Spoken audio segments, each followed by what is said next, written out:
Once upon a time, there was a happy town full of happy people. Its houses grew over the countryside like hairs on a man's back, and its fields spread out like a beautiful woman's hair. The town had no borders, and neither did the fields and cattle houses that spread out from it. The people took their pitchforks in hand and worked the land, sharing the food they produced. If a woman did not have enough milk, her neighbor gave her a jug of milk. If a man did not have enough apples, his neighbor gave him a basket of apples. In this way, the people lived a simple and happy life. When they felt hunger, they felt it together, and it never lasted long. Sometimes, kings came and tried to tame the townspeople. They said, "My land is so much richer than yours. Come and work my land for 10 days a year. I will give you part of the food you make, and when bandits come from the woods, I will protect you." But the people did not listen. Why should they work for a king and only get half of the food they made? And they did not need his protection. Whenever bandits came, they took their pitchforks in hand and defended the town themselves. If a thief came and stole food from their fields, they did not hurt the thief. Instead, they took them inside and gave them a good meal, and often these people joined the town, and everyone quickly forgot that they had once been thieves. Sometimes, the kings tried to make the townspeople work for them.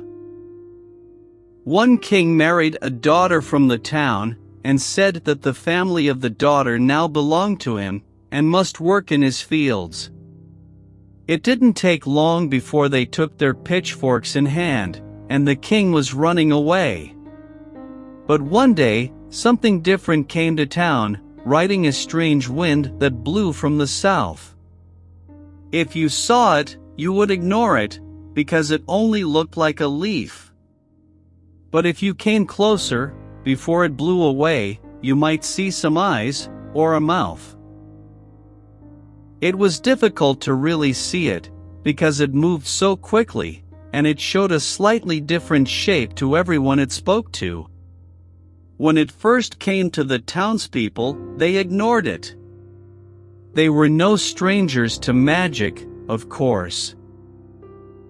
They used magic to help their food grow, to see into the future and to help sick people recover. But this was a kind of magic they had never seen before, and it could mean nothing good, so they continued to ignore it. The leaf flew around town. Finally, it found a lonely old man called Torsten, whose wife and daughter had died. Other people often visited him and brought him food, but with each passing day, he spoke to them less. Sometimes he shouted for them to leave the food outside and refused to speak to anyone. He was too old to work, and he felt ashamed that he could not join the other men. Old man Torsten's eyesight was not good, and he didn't see the leaf when it flew through the open window and landed on his ear. "Dear old man," said the leaf, "I have heard you complaining." "Who is that?" cried old man Torsten. "Get out." "I am the voice of reason," said the leaf. "I have come here from far away, and I can see that there is no reason in this town." "What are you talking about?" said Torsten. But he sat down and listened. "You have worked harder than all those young men out there in the fields. But you have no more things than them. Your house is no larger than theirs, and you do not own the land outside it." The old man did not understand. "Nobody owns the land here. We all own it together. Why should I own the land outside my house if I am not strong enough to work on it? And why should you have to work on the land said the leaf angrily. "You have worked hard all your life, and they left you here by yourself. Those men bring you food as if it is a gift, when really, they should be bringing you much more." Torsten thought for a long time. He knew that when you heard voices, it was important to listen to them. He had heard a strange voice before he married his wife, and the voice had told him that she would die before him. He didn't listen then, and look what happened. "And how can I change this?" said the old man. "I am too weak to work in the fields. I am alive. Is that not enough?" "Oh, but changing things is simple. It goes like this." The next day, 2 young men from town came to bring old man Torsten his food.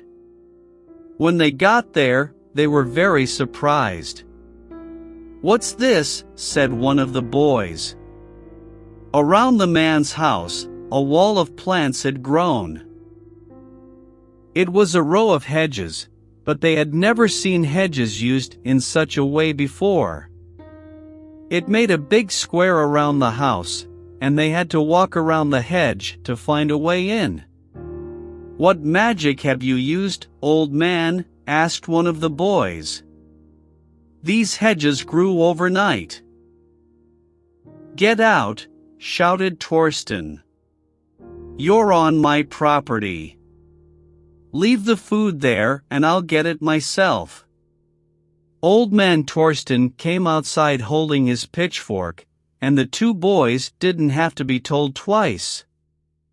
They left the food by the hedgerow and ran away. News of this event quickly spread around town. Nobody could understand what old man Torsten was doing.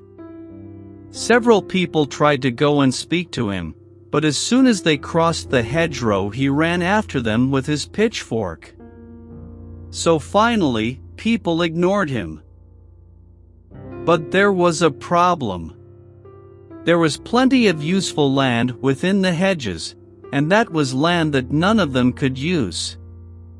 The man could not plant food there himself, but it seemed he did not want other people using it either. Well, as much as the people loved the old man, they couldn't allow what he was doing. So they stopped bringing him food. They knew that, one day, he would have to come out from the hedges and ask for their help. But that didn't happen. For weeks, Torsten didn't appear. People saw something strange through the hedges. Finally, a brave woman went and looked, and found out that the old man had a young woman living with him. "It's Jaquette, Dorothy's girl," she explained to the others. Dorothy was saying she kept disappearing. Apparently, Jaquette now works for that old rat. She works his fields in the day. The phrase "at field" sounded so strange, and at night. Well, I don't know what goes on. But I saw him taking gold out and giving it to her. Some people in the town had gold, but it wasn't very much. They knew it was valuable, but they had no use for it, so they kept it hidden in their houses. Sometimes, a jeweler would come to town, and they gave gold to the jeweler to make into jewelry. "How strange," said a young man. "Has Jaquette become a jeweler? Where did she learn?" The next day, they found out what was going on. Jaquette came into town and asked to buy people's food.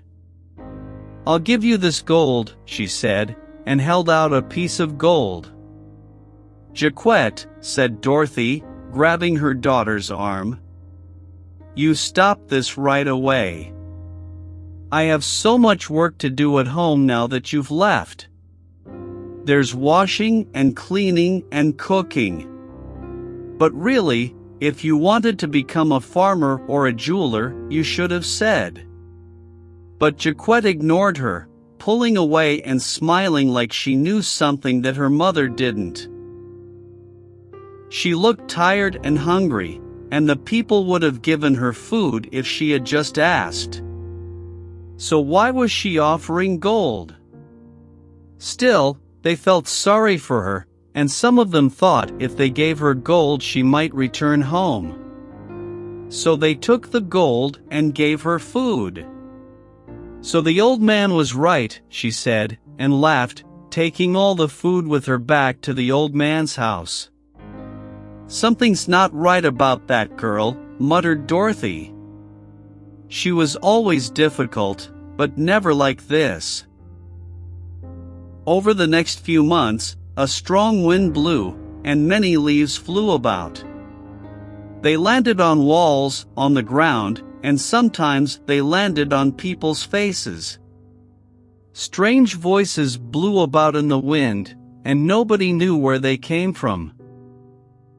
A couple, who lived on the edge of town, were the next to plant hedges around their house. They took even more land than Torsten. "We have 3 children," they said, when people asked what they were doing. "They can work all this land. We need this land. It's our property now."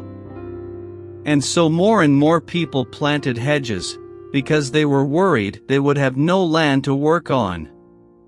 And when there wasn't enough food, instead of asking their neighbors, as they had in the past, people took out their gold pieces and used them to buy food from their neighbors. Of course, there were people in town who did not like this system. They spoke of strange voices, and said that they were acting like those stupid kings who tried to tame them. But people ignored them, because winter was coming soon and they were worried about their own food. Anyway, if someone needed it, they could always ask their neighbors for food, couldn't they? But you would only do that if you were really hungry. The winter came, and the people sat inside and ate the food from their own fields. It felt good to be eating food that belonged to them. But they did not have as much food as before, and they could not invite their neighbors round, in case they didn't have as much food as them. Some families could not eat all the food they had, and they had to give it to the animals, or let it go bad. With the cold weather, the people's attitudes also turned cold. Before, there had been celebrations all year round. The people had danced in the fields and sung songs to the growing food. Now, with all the hedges, they could only dance on their own property. On Christmas Day, the people sang inside, trapped by wood and hedges, so their neighbors didn't hear. The biggest change came in the spring. One day, the people came outside and found a man hanging from a tree in the center of town. "I hanged him myself," said old man Torsten coldly. Now that his neighbors had become like him, he did not hide in his house anymore. He walked around town with pride, and some could not look out of their windows because Torsten's cruel smile filled them with fear. "I found him stealing my food in the night." "But we've never done things this way," said the townspeople. "We give food to those who need it." "But it's my food," said Torsten. "My fields. It has been a long, difficult winter. You understand. You sat at your table, just like me, and you saw how little there was to eat. And if there was enough food, why should he have it? He did not work the fields that grew it. He who would give this man their food, when their own table was empty, stepped forward." The people fought, and they realized that none of them wanted to give the man their food. Torsten was right. This man should have planted more carefully, worked harder, made the difficult decisions that are necessary to survive. It was his own fault that he died. The next time a king came to town, it was not difficult for him to tame the townspeople. They already obeyed the words of leaves and hedges. Why not a king? The king not only promised to protect them from bandits and thieves, but to punish the thieves with hanging. Now, the people did not even have to get the blood on their own hands. And wasn't it fun for the children to see a hanging every now and then? All the king needed was a few days of work from each person. And so, in this way, reason left the town and progress came in. The townspeople learned the importance of planting hedges, trading with gold, and obeying men with nice clothes. When the people held their pitchforks, they used them to farm, never to fight. They were proud that they could plant their own food on their own property. But with the work they did for the king, it was his property that grew the largest, and it was his stomach that grew the fullest. By the time the townspeople realized this, it was already too late. Of course, there were always those who would not obey. But as the years grew older and the winds blew crueler, they were pulled out of the ground and hanged. Some say that, one day, autumn will come. The leaves that speak lies will fall from the trees and join the land again. They will eat the bones of hanged men, and a new kind of flower will grow. And when a hand comes to pick the flower, to make it mine instead of ours, the flower will say, "No."